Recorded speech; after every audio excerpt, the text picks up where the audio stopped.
Good evening. Welcome to Washington. I'm Bret Baier. The message from the two presidential campaigns tonight: trust no one. It's been a weekend of damage and spin control after the leaking of potentially damaging information about both Hillary Clinton and Donald Trump. We have Fox team coverage tonight. Mike Emanuel with the Hillary Clinton campaign, which is dealing with that leaked audio.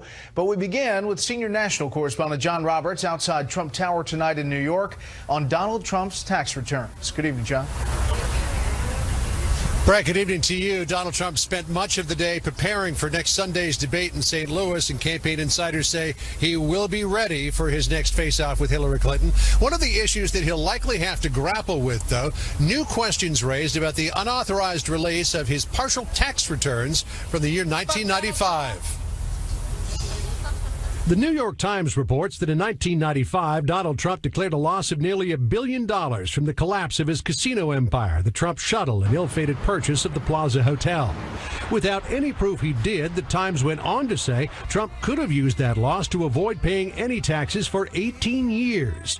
Trump surrogates were today dispatched to fight back, praising his business acumen. There's no one who's shown more genius in their way to maneuver around the tax code and to rightfully use the laws to do that. This is part of our tax code. The man's a genius. He knows how to operate the tax code for the benefit of the people he's serving. The explanation mirrored what Mitt Romney said about taxes in 2012. I pay all the taxes that are legally required and not a dollar more. But the Clinton campaign portrayed it as the sort of bombshell Romney warned was lurking in Trump's tax returns. It shows the colossal scale of his business failures in the 1990s, which I'm sure probably hit a nerve with him, is probably something that he's still ashamed of to this day. He crashes businesses into bankruptcy, leaving scores of businesses unpaid, people really hurting with the losses his companies have suffered. But he walks away unscathed. The Trump campaign did not dispute the facts of the report, but said the returns were illegally obtained and threatened legal action. The campaign insists Trump has paid hundreds of millions of dollars in property taxes, sales and excise taxes, real estate taxes, city taxes, state taxes, employee taxes, and federal taxes. This is actually a very, very good story for Donald Trump.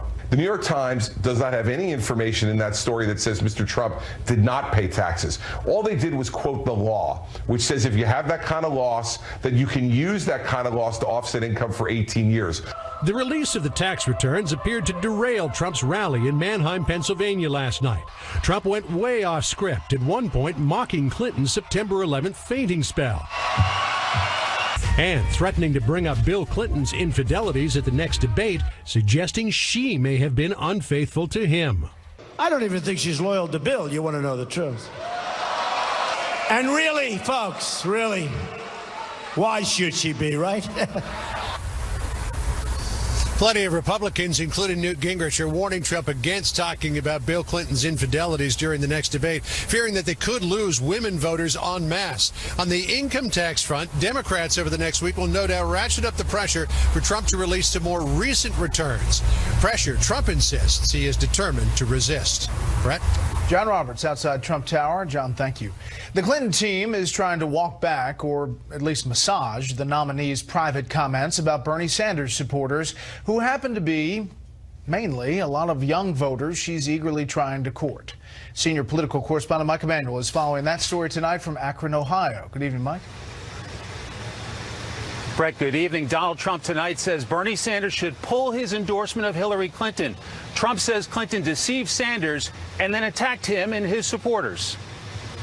There is a sense of disappointment among young people about politics. They're children of the Great Recession, and they are living in their parents' basement. And the idea that maybe, just maybe, you could be part of a political revolution is pretty appealing.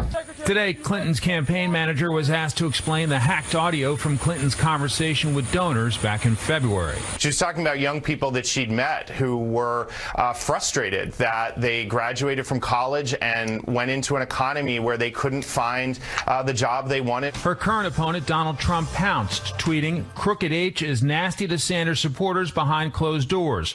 Owned by Wall Street and politicians, HRC is not with you." Her former rival, Senator Bernie Sanders, blamed college affordability and not Clinton. What she was saying there is absolutely correct. And that is, you got millions of young people, many of whom took out loans in order to go to college, hoping to go out and get decent paying good jobs. And you know what? They're unable to do that. But when confronted by many of his supporters holding back from embracing Clinton, Sanders did not push. We live in a tough world. This country faces enormous crises, as we do as a planet. And I would like people simply, I'm not going to tell people how to vote. In addition to trying to win over Sanders supporters and millennials, Clinton is also trying to firm up backing in the African-American community. Clinton visited a predominantly African-American church in Charlotte. We do know this family and this community is in pain. Following the recent Keith Lamont Scott shooting in Charlotte, Clinton reiterated a call for better policing and pledged. Breaking this hour, we've got basketball superstar LeBron James of the Cleveland Cavaliers endorsing Hillary Clinton for president. That may help her here in the Buckeye State. Clinton is set to return here to Ohio tomorrow after not being here for the past month or so. There have been reports suggesting Clinton is ready to write off the Buckeye State, but her aides insist that is not the case. Bret? Mike, thanks. Obviously, on election night, we'll be very interested about the balance of power in Congress, and specifically in the Senate, because it really does hang in the balance this election. Here you see a map where all of the Senate candidates that are running this cycle are up. The blue and the red are states where one U.S. Senate candidate is up. The gray does not have a Senate race this cycle. You can see the breakdown here, but let's look bigger picture here. This is the majority, 54 Republicans to 46 Democrats. It's actually 45 Democrats with one independent who caucuses with the Democrats, but this is the majority. It takes 51 for the majority, or 50 plus 1, and we'll explain that in a second. As of tonight, this is the average of polls in these races. Even if it's a razor-thin margin, if the election were held today, this is how these races would break down. Democrats, as of tonight, would pick up Wisconsin. Ron Johnson would lose there. Illinois, Mark Kirk would go down.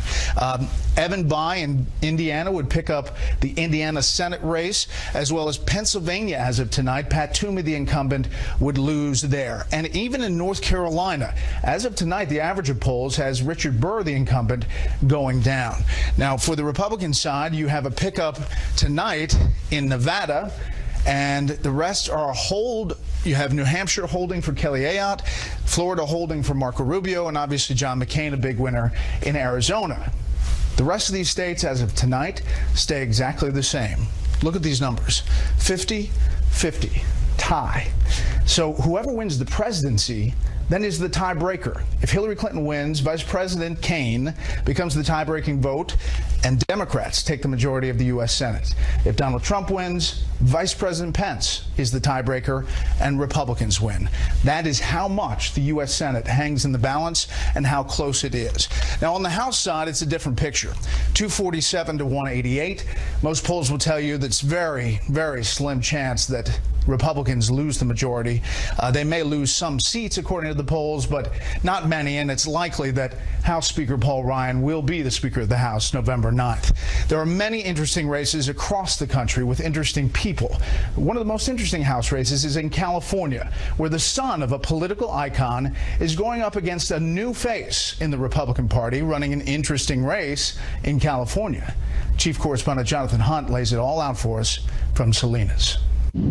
Scratch the surface of California's heavily agricultural 20th congressional district, an area that's voted overwhelmingly Democratic in the past, and a fascinating political race is shaping up. I'm not supporting Donald Trump. A Republican candidate in Casey Lucius who has not been shy about disavowing the top of the Republican ticket, and a Democrat with a famous name. You know my politics, you know my platform, you know my family. Jimmy Panetta is the son of Leon Panetta, former congressman, former White House chief of staff, former CIA director, former Secretary of Defense. I am proud of my last name. I am proud of the service. I was taught that service isn't a choice, it's an expectation. Panetta served in Afghanistan as an intelligence officer with the Navy Reserve and is currently a deputy district attorney in Monterey County, focusing on violent gangs. His Republican opponent is Casey Lucius, a Navy veteran and professor of national security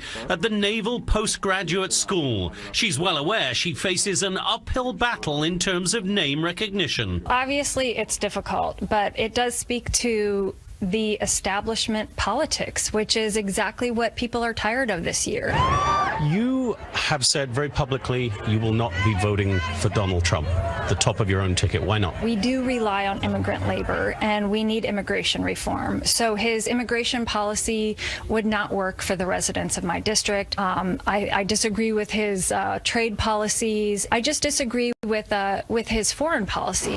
Both candidates acknowledge immigration may be the biggest single issue in this district, but Panetta argues he is more committed to comprehensive reform. I don't just want to take it piecemeal. I want to make sure that we have people who are willing there to tackle that wholeheartedly, dealing with border security, dealing with the visa process, dealing with a pathway to citizenship, and making sure that we have people who are able to come out of the shadows. You confident of victory in November? Yes, we are confident. I feel very good going into November. There has been no reliable polling since the primary in June, in which, under California's rules, the top two vote-getters advance to the general election regardless of party. In that primary vote, Jimmy Panetta beat Casey Lucius by some 50 points. Bret? It's one of the races we'll follow. Jonathan, thank you. One quick correction. I said there was one independent who caucused with Democrats. Actually, two. Angus King from Maine and Bernie Sanders from Vermont. Let's look, though, at the House, the balance of power in the House. Senior Capitol Hill producer Chad Pergram is with us tonight. Chad, what are the expectations for the balance of power? I touched on it there at the big board. Well, certainly Democrats are going to win some seats in the House of Representatives. The question is how many. And one of the most interesting things about this election is that the Republicans have a very good firewall, which was put in after the 2010 census. Redistricting really worked in the Republicans' favor in 2010. And here you have the Democrats getting the nominee who they really want this year in Donald Trump, somebody who they ought to be able to really clean house with. And they are really not that close to winning control of the House of Representatives. They're going to pick up some seats. The question is, could there be a wave at the very end? We saw a wave in 2006 and 1994 when you had these big sea changes in the House of Representatives, 30-plus seats. That's exactly what they would need this time around. And House Minority Leader Nancy Pelosi is saying, just wait.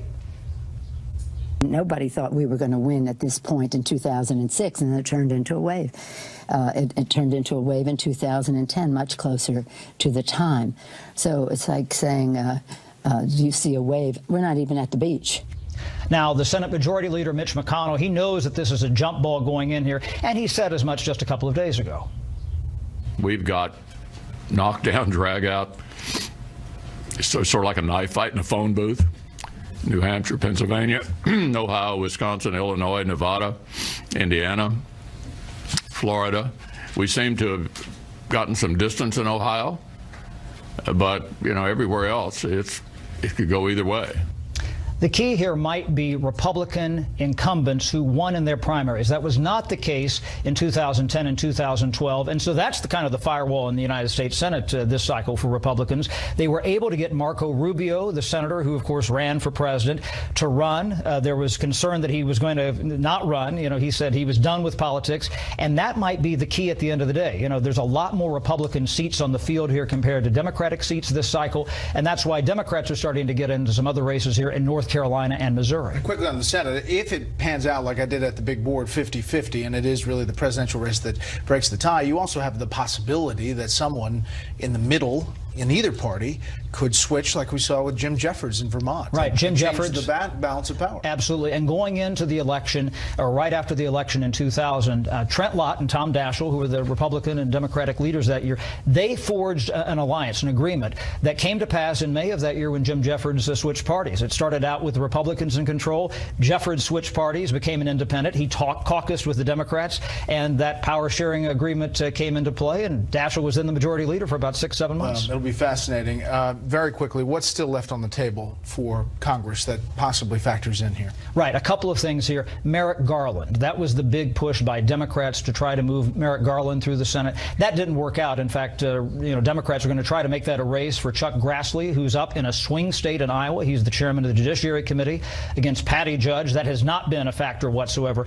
And the other thing that was left on the table was a contempt of Congress citation for Brian Pagliano. He is the IT specialist, the former former IT specialist at the State Department who set up the personal server for Hillary Clinton. They will hold him in contempt probably in November, but Republicans really wanted to do that before the election, continuing to push these issues with Hillary Clinton, that she's not trustworthy, and begging the question, you know, what really went on with that email server. Yeah, and the immunity question is obviously how that was divvied out by the Department of Justice. Chad, as always, thank you for the weekly update. Up next, we will compare and contrast the tax policies, as we know them, of Hillary Clinton and Donald Trump.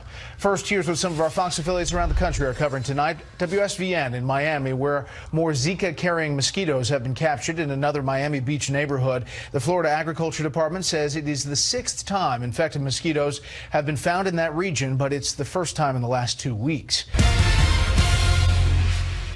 One of the areas in which Hillary Clinton and Donald Trump differ the most is taxes. Correspondent Kristen Fisher is here tonight to break that down for us. Good evening, Kristen. Hey, Bret. Well, in the midst of this most unconventional campaign season, this is one issue where both Trump and Clinton have produced plans that are very much in line with traditional Republican and Democratic values. Trump wants to cut taxes, and Clinton wants to raise them.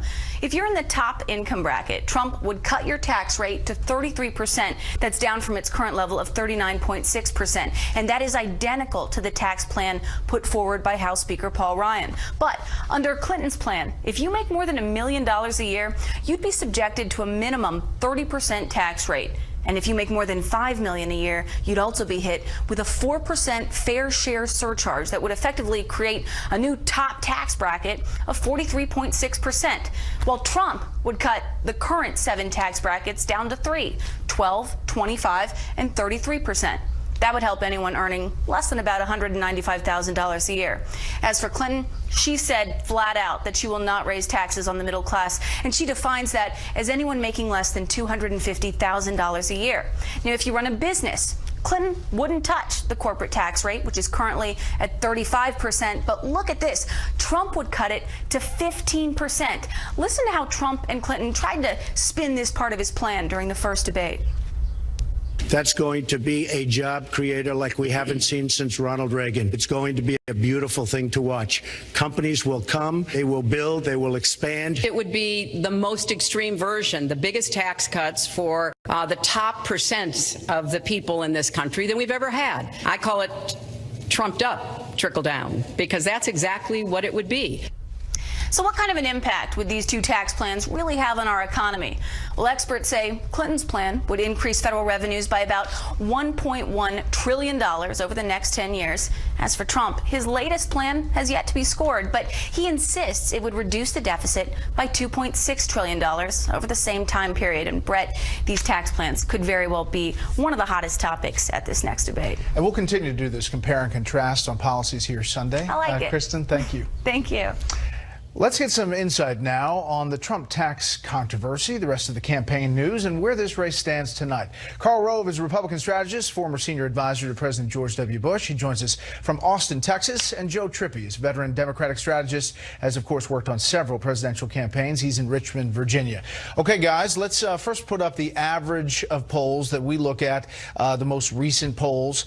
We've got the Fox average, if you will, and it has Hillary Clinton up just slightly in the average of polls, and you can see it right there on the screen. And then if you put up the electoral map as we have it, these are states that, as of the average tonight of the polls in these various states, Hillary Clinton has 263 to Donald Trump's 171, 104 toss-ups.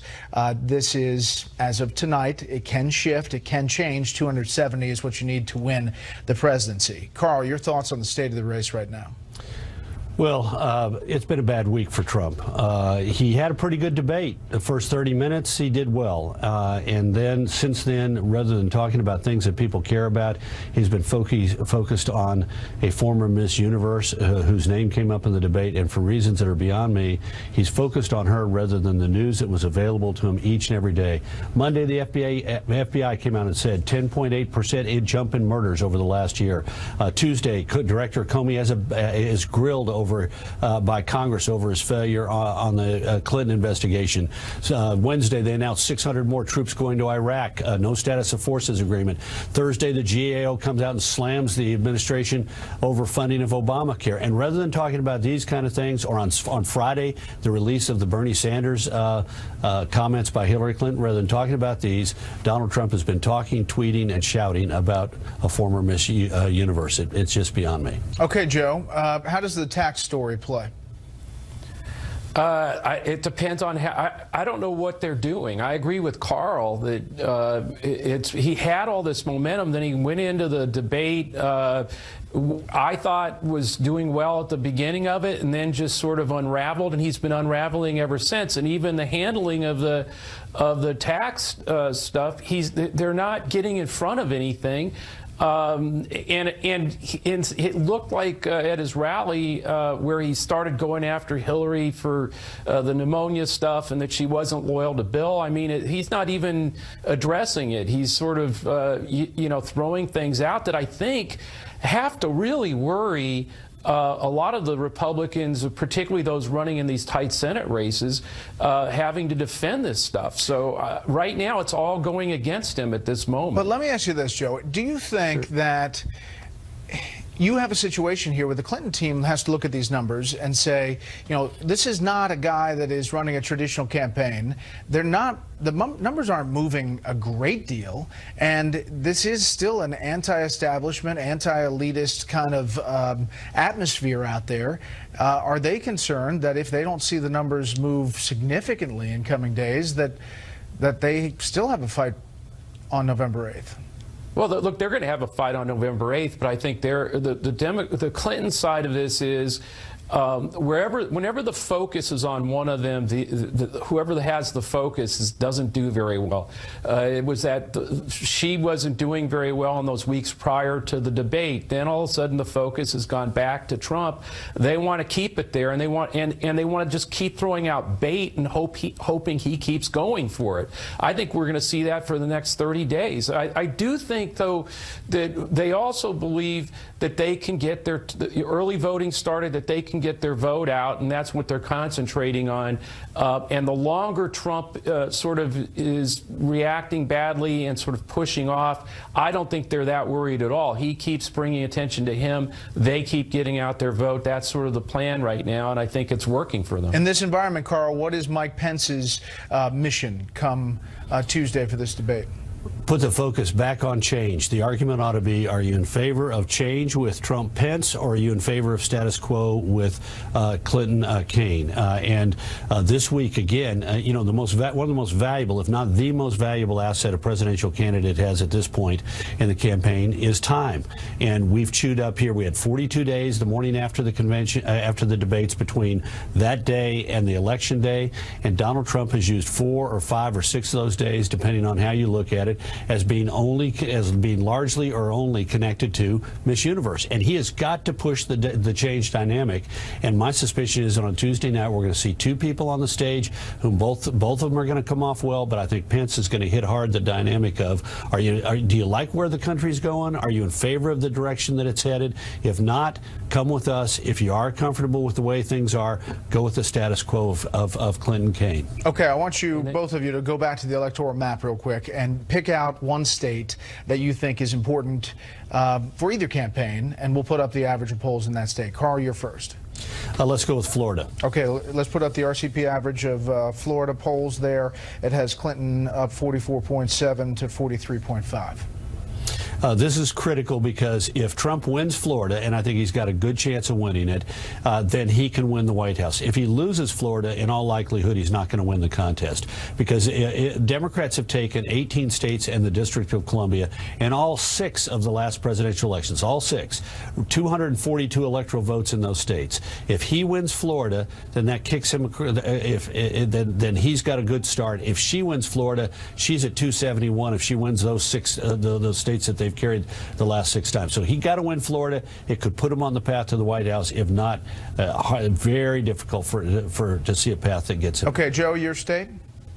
North Carolina. All right, let's put up the average of North Carolina. It is Trump 43.1 to Clinton 42.3. This is a state that Barack Obama won in 2008 and then lost narrowly by a half a point in 2012. I think the Clinton campaign is going to throw everything but the kitchen sink at trying to pull this state out. If they do, particularly if Carl's right that Florida could tip to Trump, then North Carolina ends up slamming the door on him. If they get Florida and North Carolina, forget it, it's over. So I think they're going to throw everything at it, and I think getting out their vote, that's the concentration. They're going into that kind of an effort right now, and I still think Trump's and the GOP is woefully behind. It's better on the GOP, the Republican Party's gotten better, but the Trump campaign just doesn't have the apparatus in place, I don't think. All right, gentlemen, as always, thank you very much. By the way, North Carolina, also an interesting Senate race there that could be the balance of power. As we just said, we are 2 days away from the only debate between the vice presidential candidates, Democratic Senator Tim Kaine and Republican Governor Mike Pence. Special report will be on the road at Longwood University in Farmville, Virginia, starting tomorrow and then Tuesday, 6 p.m. Eastern. Then Megyn Kelly will join me 8:50 p.m. Debate night coverage Tuesday night. Last Monday's first top-of-the-ticket clash between Hillary Clinton and Donald Trump has sparked a lot of complaints about media bias. Tonight, national correspondent William Lajeunesse looks at a new way to track exactly what's being reported about the debates. Here's what we can do. We can deploy 500 million more solar panels. We can have enough clean energy to power every home. Do you remember that part of the debate? Probably not, because that soundbite wasn't replayed over and over again. We know that a lot of people learn not just from the show itself, but from how TV News reports it. Well, that's no secret, but until now, no one quantified how that happens. For the first time, analysts measured exactly how many times the TV networks replayed the same soundbite in their post-debate coverage. I will release my tax returns against my lawyer's wishes when she releases her 33,000 emails that have been deleted. That was the most aired 10 seconds of the debate, according to the Internet Archive, followed by Clinton's response on stamina. Well, as soon as he travels to 112 countries and negotiates a peace deal, he can talk to me about stamina. Third, her counterpunch on preparation. And you know what else I prepared for? I prepared to be president. That played 11 times on 4 morning shows. What we know from the political science research is that both the debate and more particularly the media coverage of the debate do have a small effect on voters' preferences. Not huge. You know, the largest effects we see sort of historically, about 2 to 3 points. Example, in 2000, voters scored the first debate for Al Gore. But after the media hammered him for his exaggerated audible sighs and eye rolls, Bush gained in the polls. In 1976, voters didn't know what Gerald Ford said about the Soviets in Eastern Europe to be a gaffe until the media highlighted it. In 2004, a focus group watching the Kerry-Bush debate gave it to Kerry. A second group watching the post-debate commentary called it for Bush. Not everybody has time to watch a full 90-minute debate. People will turn on the morning news and they'll see what their favorite newscaster said about something, and that'll be their takeaway. So what got the least amount of coverage? The first 40 minutes where Trump talked about the economy and jobs and later bashed Clinton on NAFTA and TPP. Bret? William, thank you. Still ahead, why critics of a statewide push to raise the minimum wage in Maine say it might backfire on the poor. But first, why you could get the feeling you're being watched when you vote in November. You've got to go out and you've got to get your friends and you've got to get everybody you know and you got to watch your polling booths. You may notice your polling place is a little more crowded this November than in years past. That's because there may be volunteers keeping their eye on you. Senior correspondent Eric Shawn is in New York tonight to tell us why. Hi, Eric. Good evening, Bret. Well, there likely will be more than just election officials at your polling place watching, but an army recruited to look out for any possible wrongdoing. Kathy Mayhall plans to keep an eagle eye on the vote.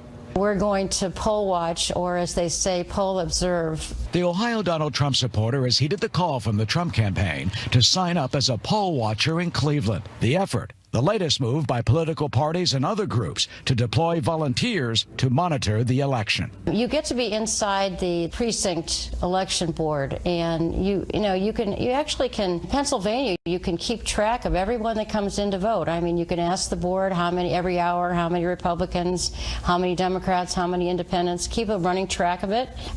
You just watch what's going on. In 46 states, private citizens can challenge voter qualifications, either on or before Election Day, except in Alabama, Kansas, Oklahoma, and Wyoming. In Ohio, groups like Trump's can observe but not challenge voters.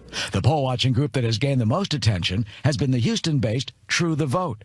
In 6 years, it says, thousands of poll watchers have been trained, saying they act properly. But critics have long charged that such citizen efforts can be too aggressive and lead to voter intimidation and suppression. There's a significant risk of discriminatory conduct. Wendy Weiser of the Brennan Center for Justice says poll watchers have repeatedly been shown to challenge voters based on race. She says in such a heated election as this one, officials should check voters, not private groups.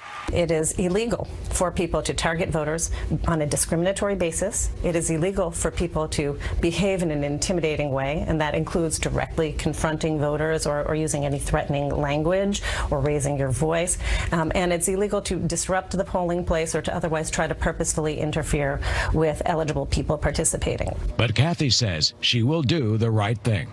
It's a way to just watch what's going on and make sure that everyone gets a chance to vote, regardless of who they're voting for, that their vote is their vote and it counts. Well, True the Vote says its watchers are prohibited from talking directly to voters to prevent any possible problems. As for the Trump campaign, it did not respond to our request for information. And Kathy tells me she's still waiting for her poll training information, too, but also says she can't wait. Bret? All right, a lot to cover on this topic. We'll see you next week. Eric, thanks. Or do. Voters in Maine have a big decision to make. Should they increase the minimum wage there? Critics say it could risk jobs when employers cut back. Supporters discount that. Correspondent Douglas Kennedy looks at the situation tonight from Portland, Maine. My dad started his first restaurant in '54, not too far from here. Steve DeMillo has been working in restaurants since he was 8 years old. So the restaurant business really has a very slim margin of profit. That it does. You know, we hope for, most full-service restaurants hope for a 4 or 5% bottom line. It's a struggle. Some years we make it, some years we don't. Exactly why he opposes a ballot measure in Maine that would raise the minimum wage for tipped workers to $12 an hour by 2024. DeMello says making a slim margin at his restaurant in Portland all but disappear. Currently, you have to pay your waiters and waitresses $3.75 an hour. Correct. So this is a huge expense. It's a huge expense. By the time this ramps up to $12 an hour, it's enough that we're talking about changing the whole format of our restaurant. Changing the whole format, he says, could mean eliminating tips and possibly even cutting out wait staff altogether. 7 states already have this policy in place where tipped workers make the same minimum wage as all other employees. Tipping is alive and well in those places, and the restaurant industries are doing great. Will Eichart is from Maine Small Business, an advocacy group supporting the measure, which would also raise the minimum wage for all other workers from $7.50 to $12 an hour by 2020. $7.50 an hour is about $300 a week.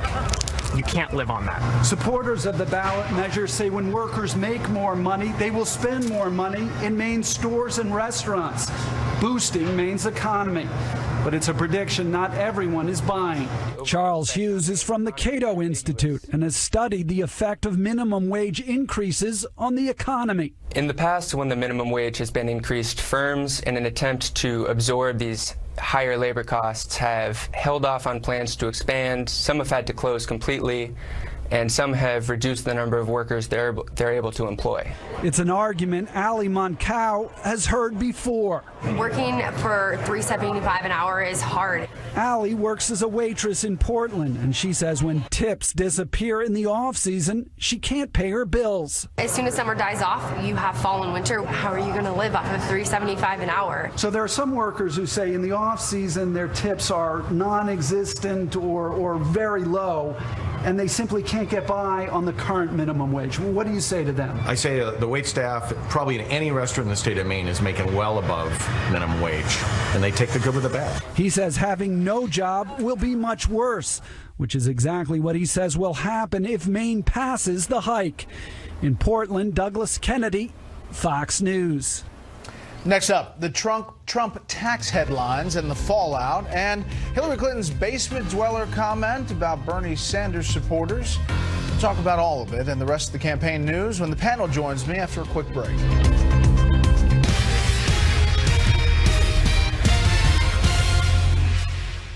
Maybe he doesn't want the American people, all of you watching tonight, to know that he's paid nothing in federal taxes. That makes me smart. If he's paid zero, that means zero for troops, zero for vets, zero for schools or health. Now, if not paying taxes makes him smart, what does that make all the rest of us? First of all, we're talking about 26 years ago. Perfectly legal. We should get that straight immediately. This is a perfectly legal application of the tax code. And he would have been a fool not to take advantage of it. What it shows is what an absolute mess the federal tax code is. And that's why Donald Trump is the person best positioned to fix it. Well, this was the story that drove a lot of news today. The New York Times had this story, and we asked a question before about Donald Trump's tax returns in our Fox polls. Does the fact that Donald Trump has not released his tax returns bother you, or is it no big deal? Bothers me, 46%, no big deal, 52%. Today, Trump tweeting, "I know our complex tax laws better than anyone who's ever run for president, and I'm the only one who can fix them." Hashtag failing New York Times. Let's bring in our panel. Tucker Carlson, host of Fox and Friends Weekend. A.B. Stoddard, associate editor at Real Clear Politics. Tom Rogan, columnist for the National Review. And David Drucker, senior congressional correspondent for the Washington Examiner. Okay, David, how's it play? Well, look, I think that when you're dealing with both of these candidates who are both very unpopular and have a lot of problems, any day that you're on defense, any day that you're not talking about your message and making your opponent explain all of their flaws and all of the challenges that they have, that's a losing day for you. And I think that coming out of the debate and coming out of the week that Donald Trump had, I don't think that this does him any favors. Now, does it cost him with his base? No. His base will never abandon him. But his challenge is to get from his base to just over the top and a little more than Clinton, and this does not help him get there. Okay, we should point out this is from 1995. The New York Times says they got a manila envelope with the tax returns, Tucker, and that in there was a loss of more than $900 million that legally Trump could take as a loss and then not have to pay taxes. Right, for 15 years forward and 3 years back. It's obviously not good for Trump. It doesn't look good. It comes at a bad time. But what exactly is he being accused of, if you think about it? Not paying more than he needed to in his federal taxes? That's a pretty high standard. Did Hillary pay more than the feds wanted her to pay last year? Did George Soros, did Tom Steyer? No. So, I mean, really what you're looking at, and I think Trump should say this, is a corrupt tax code, part of a rotten system, and the people benefiting from that system, all the lobbyists in my neighborhood who've gotten really rich in the past 8 years, are 100% behind Hillary, as is every corporate chieftain in America. And so it could be sort of a perfect moment for Trump to say, as he said sort of inarticulately before, the system is rotten, I know, because I'm benefiting from it, and the people, other people benefiting from it are supporting her. That should tell you everything. Tom, what about that argument? You know, he puts out this picture, and he references it all the time, of the big stack of documents that he has to file, he says, with the IRS whenever he files taxes. Is that a compelling argument for him to make in the wake of this story that many people say is just negative and doesn't play well?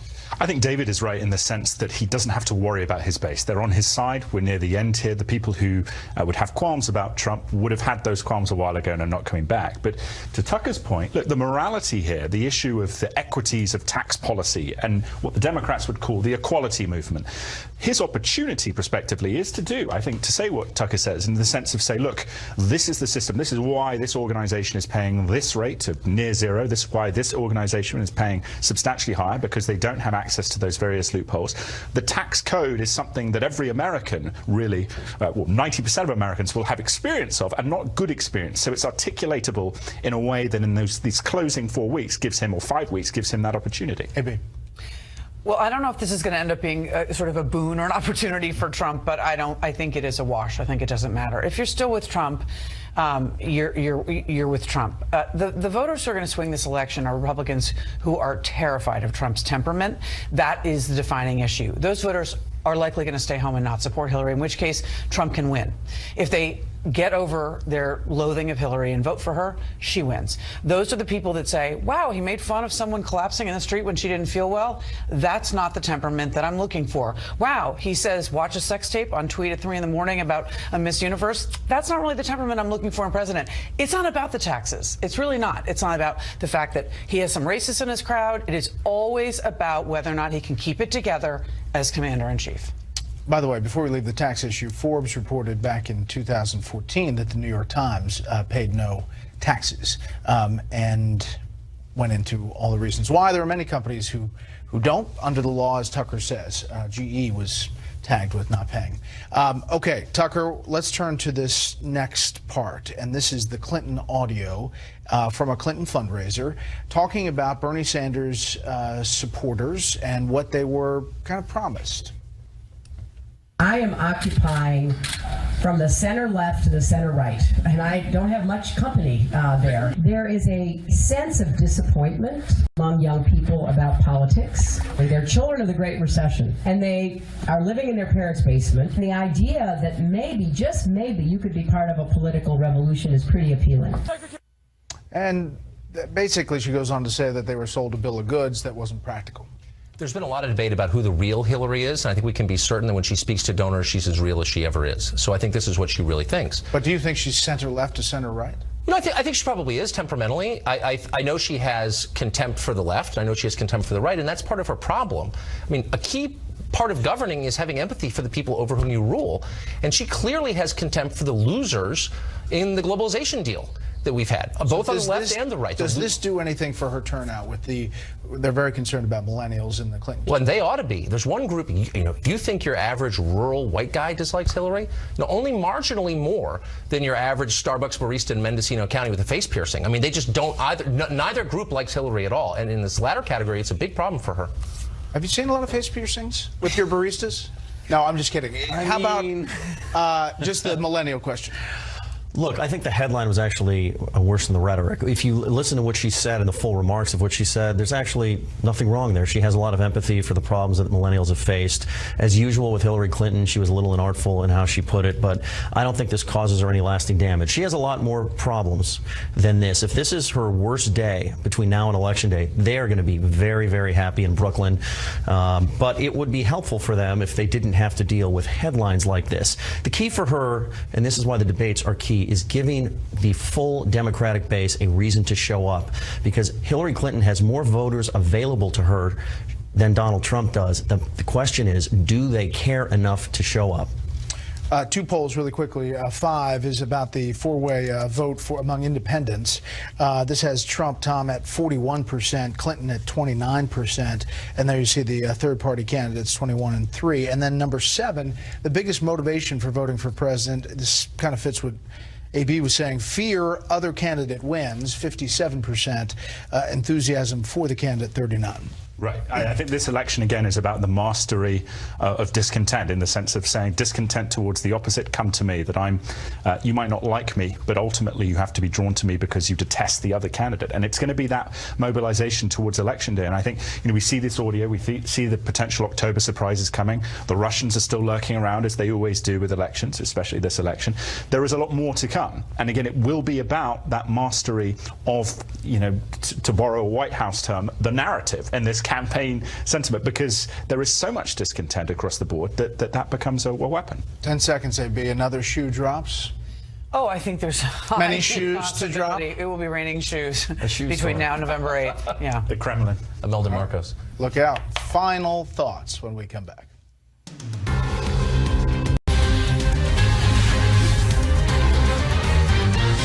Finally, tonight our show is heading back out on the road. Tomorrow and Tuesday, special report will be at the normal 6 p.m. Eastern Time, but we'll be from Farmville, Virginia, on the campus of Longwood University, site of Tuesday's vice presidential debate. Speaking of that VP showdown, make sure you tune in Tuesday night. Megyn Kelly and I will steer you through the pre- and post-debate coverage. Tuesday. And one last thing tonight. Congratulations to the U.S. Ryder Cup team for a huge win today, bringing the Ryder Cup back to the U.S. for the first time since 2008. The Europeans had won 8 of the past 10 Ryder Cups in the biennial event. And I've talked about this before. I'm a golfer, a huge golf fan, and the golf today was honestly some of the most exciting to watch ever. It's not all about the whispering.